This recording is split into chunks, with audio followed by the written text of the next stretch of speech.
આપણે પૂજામાં ભગવાનને ફૂલ ચડાવેલા હોય છે, પણ આ ફૂલ ફ્રેન્ડ્સ આપણે પછી કચરામાં ફેંકી દઈએ છીએ. તો કચરામાં ફેંકવા કરતાં ફ્રેન્ડ્સ તમે આ ફૂલનો પ્રસાદી તરીકે ખૂબ જ સરસ એવો રીયુઝ કરી શકો છો અને આમાંથી ફ્રેન્ડ્સ તમે જોરદારની એક વાનગી તૈયાર કરી શકો છો. ઘણી વખત ફ્રેન્ડ્સ આપણા ઘરમાં પૂજા હોય ને તો આપણે 1-2 કિલો જેટલા ગુલાબ લઈ આવીએ છીએ ફ્રેન્ડ્સ. પછી પૂજા પતે ને એટલે આ ફૂલનો આપણે કાંઈ જ રીયુઝ કરતા નથી ફ્રેન્ડ્સ. તો આ ગુલાબમાં ખૂબ જ સરસ એવા ભગવાનના આશીર્વાદ હોય છે ફ્રેન્ડ્સ. તો આપણે તેમાંથી પ્રસાદી જરૂરથી બનાવવી જોઈએ. એમનેમ તો આપણે ફૂલ પ્રસાદમાં ન ખાઈ શકીએ ફ્રેન્ડ્સ. તો આ વાનગી બનાવી લેશો ને એટલે ભગવાનના આશીર્વાદ પણ મળી જશે. તો હવે લઈ લેવાના છે ફૂલને ફ્રેન્ડ્સ આપણે સારી રીતે એકવાર ધોઈ લીધા છે, જેથી આપણે કંઈ પણ પૂજામાં ચડાવેલી હોય તે વસ્તુ બધી પાણીમાં જતી રહીએ. ધોયા પછી ફ્રેન્ડ્સ આપણે તેની પાંદડીઓ છે તે અલગ કરી લેવાની છે. આ રીતે તમે જોઈ શકો છો ફ્રેન્ડ્સ. આ રીતે આપણે ફૂલમાંથી બધી પાંદડીઓને અલગ કરી લેવાની છે. આમાં ફ્રેન્ડ્સ કોઈ પણ પ્રકારનો કચરો ન આવે તે વાતનું ધ્યાન રાખવાનું છે. અને આ રીતે સાચવીને આપણે ફૂલની સારી પાંદડીઓ હોય તે આપણે કલેક્ટ કરી લેશું. તમે અહીંયા જોઈ શકો છો. સેમ પ્રોસેસથી ફ્રેન્ડ્સ આપણે બધા જ ફૂલો છે તેની પાંદડી અલગ કરી લેવાની છે. તો આ રીતે આપણે સરસ મજાના પાન બધા અલગ કરી લીધા છે ગુલાબના. તમે અહીંયા જોઈ શકો છો. કોઈ પણ ખરાબ પાન હશે તે આપણે હટાવી દીધેલું છે. તમે અહીંયા જોઈ રહ્યા છો.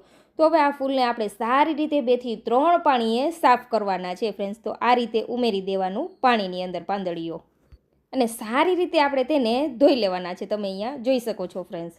બને એટલું 2 થી 3 પાણીએ સારી રીતે ધોઈ લેવાનું છે. ઘણી વખત ફ્રેન્ડ્સ આપણે પૂજાની અંદર જે કાંઈ દહીં, દૂધ, પંચામૃતનો ઉપયોગ કરેલો હોય ને તે બધી સ્મેલ જતી રહીએ તે રીતે આપણે તેને ઘસીને સારી રીતે ચોખ્ખા કરી લેવાના છે. તે વાતનું ધ્યાન રાખવાનું છે, જેથી આપણો પ્રસાદ છે તે સરસ એવો ટેસ્ટી બનીને તૈયાર થાય.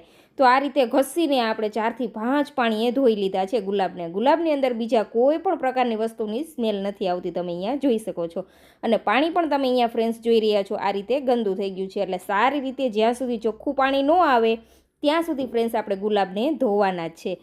તો આજની આ ટ્રીક અને ફ્રેન્ડ્સ આજનો આ વિડીયો તમને થોડું પણ યુઝફુલ લાગે તો પ્લીઝ ફ્રેન્ડ ચેનલને સબસ્ક્રાઈબ કરજો અને વિડીયો તમારા ફ્રેન્ડ્સ અને ફેમિલી મેમ્બરમાં શેર કરવાનું તો ભૂલતા જ નહીં, જેથી તે લોકો પણ પૂજા બાદ ફૂલને ક્યારેય ફેંકે નહીં અને પ્રસાદ તરીકે તેનો રીયુઝ કરી શકે ફ્રેન્ડ્સ. તો આ રીતે સારી રીતે ઘસીને આપણે પાંદડીઓને ધોઈ લીધી છે. તમે અહીંયા ફ્રેન્ડ્સ જોઈ રહ્યા છો. અને પૂજા પછી ફ્રેન્ડ્સ તમે શું આ ફૂલનો રીયુઝ કરો છો તે પણ કમેન્ટ કરીને જરૂરથી જણાવજો. એવું નથી કે ઘરમાં પૂજા હોય ત્યારે જ તમે ફ્રેન્ડ્સ આ વાનગી બનાવી શકો છો. તમારી પાસે જો ઝાઝા ગુલાબ હોય અથવા ગુલાબ તમે બહારથી ખરીદીને બનાવવા માંગતા હોય તો પણ બનાવી શકાય છે.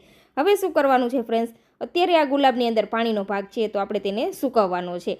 એટલે આપણે તેને તડકામાં નથી સૂકવી દેવાના ડાયરેક્ટ. આ રીતે ફ્રેન્ડ્સ આપણે પંખા નીચે કોઈ પણ કોટનનું કપડું પાથરી દેવાનું અને તેના ઉપર આ રીતે ગુલાબની પાંદડીઓને ફેલાવી દેવાની છે, જેથી તેની અંદર જરા પણ પાણીનો ભાગ હોય ને તે બધો નીકળી જાય. તમે અહીંયા જોઈ શકો છો.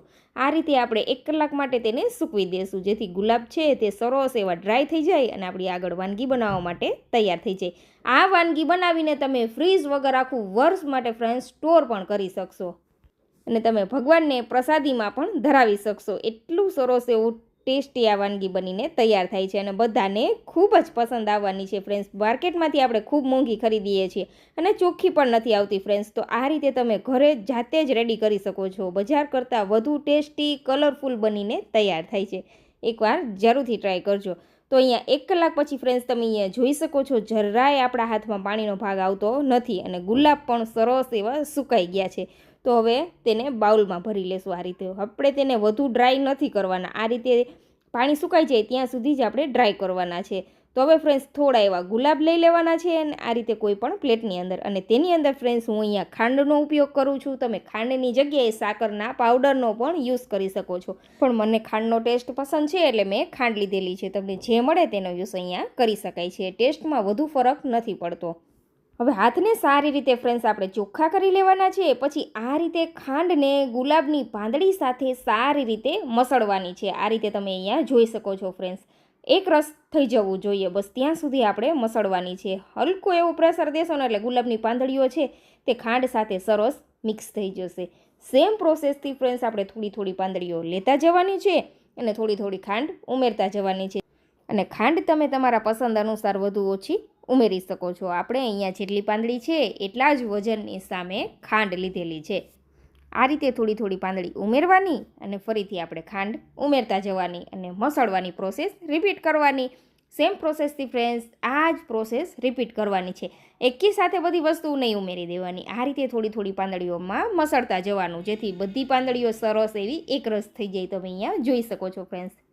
અને આ વાનગી બનાવો ને ફ્રેન્ડ્સ, ત્યારે એક વાતનું ખાસ ધ્યાન રાખવાનું કે ગુલાબની પાંદડીની અંદર પાણીનો ભાગ ન હોવો જોઈએ. જો પાણીનો ભાગ હશે ને તો આ વાનગીને તમે લાંબો સમય સુધી સ્ટોર નહીં કરી શકો. એટલે તે વાતનું ફ્રેન્ડ્સ ધ્યાન રાખવાનું કે તમારે તેની અંદર પાણીનો ભાગ ન રહેવો જોઈએ. સારી રીતે તેને ડ્રાય કરી લેવાની, પછી જ તમારે આ પ્રોસેસ કરવાની છે, જેથી તમે આને આખું વર્ષ માટે ફ્રીઝ વગર સાચવી શકો, જરાય ખરાબ ન થાય.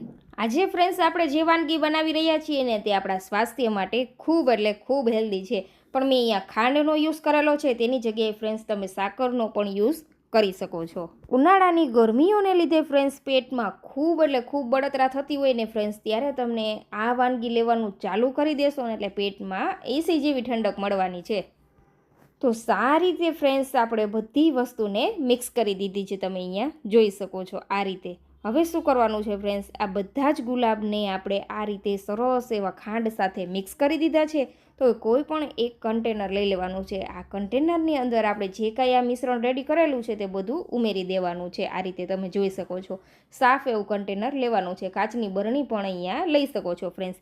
હવે સારી રીતે તેને દબાવી દેવાનું છે અને ઢાંકીને આપણે તેને એમને રહેવા દેશું 2 થી 3 દિવસ સુધી. જો ઉતાવળ હોય ને ફ્રેન્ડ્સ તો તમારે તેને તડકામાં રાખી દેવાનું 7 થી 8 કલાક માટે. આવું ફક્ત તમારે 2 દિવસ કરવાનું છે, એટલે આ વાનગી બનીને તૈયાર થઈ જશે.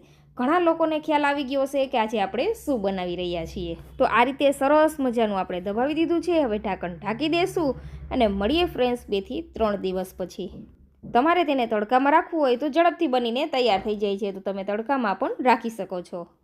તો અહીંયા જોઈ શકો છો ફ્રેન્ડ્સ, ખાંડની સરસ એવી ઘટ ચાસણી બની ગઈ છે અને પાંદડીઓ પણ સરસ એવી ખાંડ સાથે મિક્સ થઈને એકરસ થઈ ગઈ છે. તમે અહીંયા જોઈ શકો છો ફ્રેન્ડ્સ. તો તૈયાર છે આપણું બજાર કરતાં ટેસ્ટી એવું ગુલકંદ. આની અંદર ફ્રેન્ડ્સ તમને પસંદ હોય તો ડ્રાય ફ્રૂટ ઉમેરી શકાય છે, અથવા તમે તેની અંદર મધનો ઉપયોગ પણ કરી શકો છો ફ્રેન્ડ્સ. આ ગુલકંદ તમે તમારા ડેલી યુઝમાં ફક્ત 1 ચમચી લેવાનું ચાલુ કરી દેશો ને ફ્રેન્ડ્સ, જો તમને પિત્ત, કફ, એસિડિટી રહેતી હોય ને તો તેમાં ખૂબ એટલે ખૂબ રાહત મળે છે. તો માર્કેટના અનહાઇજેનિક ગુલકંદ ખાવા કરતાં ઘરે જ ટેસ્ટી અને ચોખ્ખો ગુલકંદ રેડી કરી શકો છો. તમે જોઈ શકો છો ફ્રેન્ડ્સ, બજાર કરતાં પણ ખૂબ જ સરસ એવો કલર આવેલો છે. આ ગુલકંદનો ચોખ્ખો છે અને નેચરલી રીતે આપણે તેને બનાવેલો છે. આને તમે એરટાઇટ કન્ટેનરની અંદર ભરીને ફ્રીઝ વગર આખું વર્ષ માટે સ્ટોર કરી શકો છો, જરાય ખરાબ નથી થતું. તમે અહીંયા ફ્રેન્ડ્સ જોઈ શકો છો. અને ફ્રીઝમાં રાખવાની પણ કોઈ જ જરૂર નથી. તો તમે પણ એકવાર આ રીતે ઘરે ગુલકંદ જરૂરથી ટ્રાય કરજો.